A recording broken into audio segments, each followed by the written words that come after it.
Atenção, vai começar agora uma teleaula de processos de fabricação do curso profissionalizante. Este módulo tem um total de 80 aulas. Hoje você vai assistir a teleaula número 37. Bons estudos!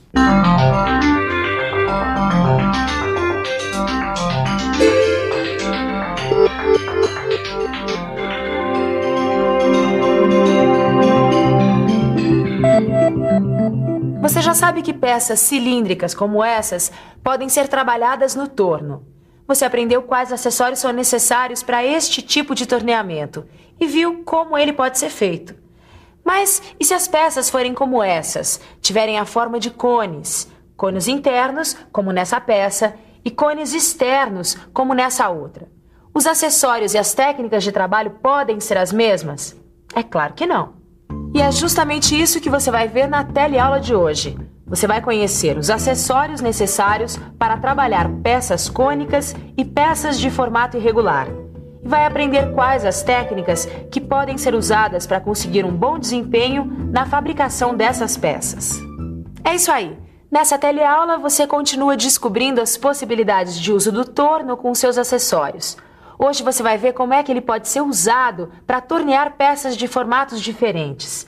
A teleaula já está começando.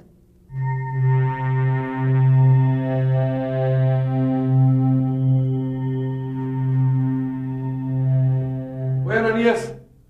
Ô, seu Edgar, tudo bem? Bem, você, tá bom? Tudo bem. Eu vim aqui encomendar algumas peças e vou aproveitar também para fazer um curso rapidinho de torneamento. Depois você põe tudo na conta da encomenda. Ah, que é isso, seu Edgar. É sempre um prazer eu poder ensinar para os amigos aquilo que eu sei. Além do mais, não é sempre que eu tenho companhia aqui na minha oficina. Mas aí, Ananias, me fala uma coisa. Como é que faz para uma peça ser fabricada se ela tem um formato irregular? Bom, a primeira coisa que a gente tem que saber é que para tornear peças com formatos diferentes, a gente tem que usar acessórios com formatos diferentes. Então vamos lá. Vamos conhecer mais esse grupo de acessórios. Você lembra da placa universal? Ela é a placa mais comumente usada para fixar as peças no torno. As três castanhas agem em conjunto, fazendo um encaixe perfeito para a peça. Tá, mas isso se a peça tiver um formato regular como essa aqui.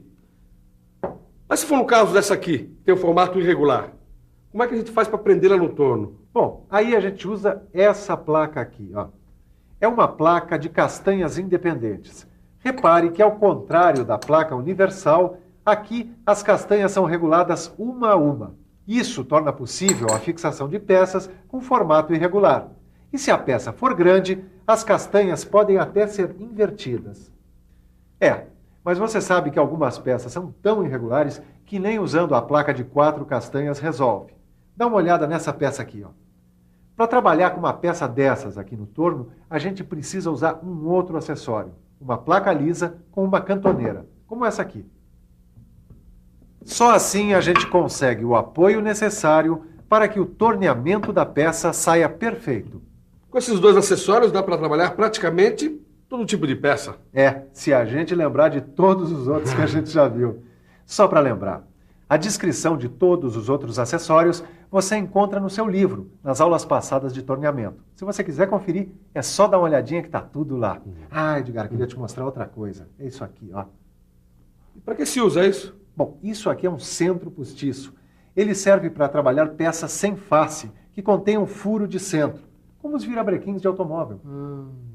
É isso mesmo, o centro postiço é utilizado para tornear o principal eixo dos motores de automóveis, como este aqui que este mecânico está consertando. E agora dá só uma olhada aqui. Aqui está o virabrequim. Dá uma olhada nessa peça. Ela está cheia de eixos excêntricos, ou em outras palavras... Peças com eixos excêntricos. Esse é o nome dado àquelas peças cujos eixos não são alinhados, ou seja, não se posicionam no centro da peça, e cujas posições são alternadas conforme ela se movimenta. Caio, eu nem imagino como é que a gente consegue trabalhar numa peça como essa num torno. Ela é toda irregular. Alex, eu acho que nesse caso nós vamos ter que usar os centros postiços. Mas eu não sei como é que se faz isso. Ô, Silva aí. Olá, rapazes. É isso mesmo, Silva. Nós vamos ter que usar centros postiços para trabalhar peças que tenham eixos excêntricos, é isso? É isso aí. Não, mas peraí, mas me mostra como faz isso na prática. Bom, então vamos aproveitar a presença do nosso operador para ver isso mais de perto. Bem, a primeira coisa a fazer é preparar os centros postiços. E isso significa alinhá-los aos vários e diferentes centros do virabrequim. Aí os discos são fixados e os furos de centro são alinhados com os munhões. Agora é a vez de ajustar o eixo de manivelas entre pontas, verificando a centralização.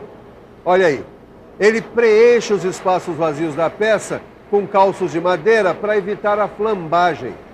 Pronto, já dá para começar a tornear. Viu só, Edgar? Não tem segredo. Sabendo usar o acessório certo... O importante é o seguinte, dependendo da peça que você for tornear, você usa um ou outro acessório no torno. Nós acabamos de ver como uma peça com eixos excêntricos pode ser torneada. Agora vamos supor que a peça tenha este formato aqui. Como é que a gente faria? Como é que a gente faria? O eixo dessa peça está deslocado. Quer dizer, o eixo da peça está deslocado em relação ao eixo do torno. É isso aí, Edgar. Para tornear uma peça como essa, nós vamos usar a placa com castanhas independentes. A primeira coisa a fazer é calcular a distância entre os dois centros da peça. Existe uma fórmula específica para fazer esse cálculo. Depois da teleaula, você dá uma olhadinha no seu livro. Por enquanto, você fica sabendo como acontece a operação. Depois de calculada a distância, a gente usa um bloco em V, como esse, para apoiar a peça, um esquadro e um graminho, um aparelho como esse, para traçar o eixo excêntrico. Bom, aí é hora de fixar a peça na placa de castanhas independentes. Para centralizar a peça, a gente usa a contraponta do torno e um esquadro. Aí, as castanhas podem ser apertadas. Como o eixo que a gente precisa tornear é desalinhado em relação ao eixo do torno, a gente precisa balancear a placa com pesos. O balanceamento está no ponto quando a gente gira a placa várias vezes e ela para em posições diferentes. Daí para frente, o procedimento é parecido com o das outras operações no torno. A gente seleciona a rotação e começa a tornear com passes finos. Nesse momento, é importante fazer uma nova verificação da centralização e do balanceamento e corrigi-los se for preciso. E o torneamento continua com tantos passes quantos forem necessários. Como você acabou de ver, conhecendo os acessórios e os procedimentos, dá para trabalhar peças difíceis como o virabrequim de um motor, por exemplo. É claro que muitas operações de torneamento dependem da experiência do operador, que precisa ter habilidade técnica para conduzir o trabalho. Agora, lembra do começo dessa teleaula? A gente falou em peças de formato irregular e em peças cônicas. Das peças irregulares você já deve estar por dentro, né? Agora é a vez das peças cônicas. Lembra? As peças podem ter formato externo cônico, como essa, ou interno, como essa. Então vamos ver como é que é feito o torneamento nesses casos? Para ficar clara essa história de peça cônica, vamos usar um exemplo de um lápis e de um apontador. Quando a gente diz que torneia uma peça de formato externo cônico, é mais ou menos isso que a gente está fazendo. Imagina só que o lápis é a peça e que a lâmina do apontador é a ferramenta de corte do torno. E aí o que acontece? A peça gira e a ferramenta vai cortando. E aí, pronto, temos uma peça de formato cônico. Vamos ver agora um outro exemplo, uma peça de formato interno cônico, que no nosso exemplo aqui vai ser essa tampa de caneta. Aí, a peça cônica, neste caso, é a ponta do corpo dessa caneta, que vai se encaixar direitinho nesta peça de formato interno cônico. Viu só? Se você for tornear uma peça de formato externo cônico, você vai usar uma ferramenta de corte como essas, de desbaste. Se a peça tiver formato interno cônico, a ferramenta será como essas, de broqueamento. Existem 3 técnicas de torneamento de peças cônicas: o torneamento com inclinação carro superior, o torneamento com desalinhamento da contraponta e o torneamento que usa o aparelho conificador. Vamos dar uma olhada em algumas dessas técnicas? Olha aí, Tito. Para tornear peças cônicas de pequeno comprimento, a gente pode usar a técnica de inclinação do carro superior. É isso aí, Caio. O operador inclina o carro superior ou porta-ferramenta e posiciona a ferramenta bem na altura do centro da peça. Aí, ele posiciona o carro principal. O importante aí é garantir que o curso do carro porta-ferramenta seja suficiente para fazer o cone no comprimento que a gente precisa. Feito isso, é só fixar o carro principal. Mas é bom não esquecer, antes de começar a tornear, é preciso acertar a rotação do torno. Aí, é ligar a máquina e tornear, girando lentamente a manivela do carro superior. Essa inclinação do carro superior que a gente acaba de ver depende, é claro, do projeto da peça. Agora, depois do torneamento, para verificar as medidas da peça, a gente usa um calibrador cônico como esse aqui, ó. Ou se a peça for encaixada numa outra peça cônica, a gente pode usar a própria peça para saber se as medidas correspondem às solicitadas. Mas, ô Silva, e as outras técnicas, hein?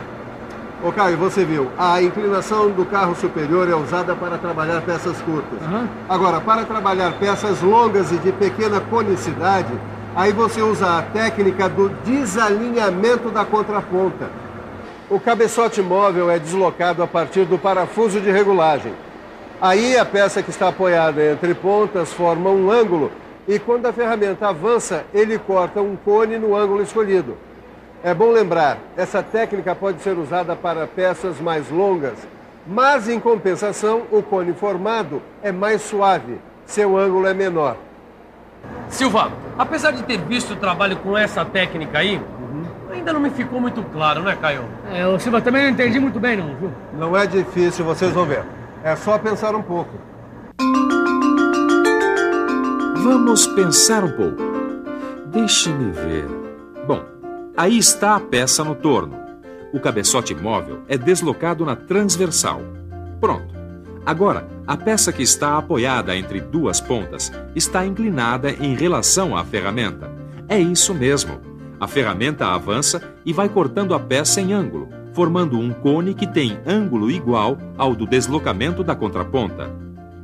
E como você já sabe, o deslocamento da contraponta obedece a um cálculo cuja fórmula está no seu livro. E aí, ficou claro? Agora sim, Silvio, entendi direitinho. E depois de toda essa informação, só mesmo dando uma boa revisada. E atenção, se liga aí que é hora da revisão. Na teleaula de hoje, você ficou conhecendo novos acessórios do torno. Você viu a placa de castanhas independentes, a placa lisa com cantoneira e os centros postiços. Você aprendeu para que servem esses acessórios. Viu o tipo de peças que eles podem ajudar a tornear. E viu alguns dos procedimentos adotados nesses torneamentos. Na próxima teleaula tem mais. A gente continua estudando o torno e suas possibilidades. Até lá, não se esqueça de aprofundar tudo que você viu hoje no seu livro, hein? Tchau!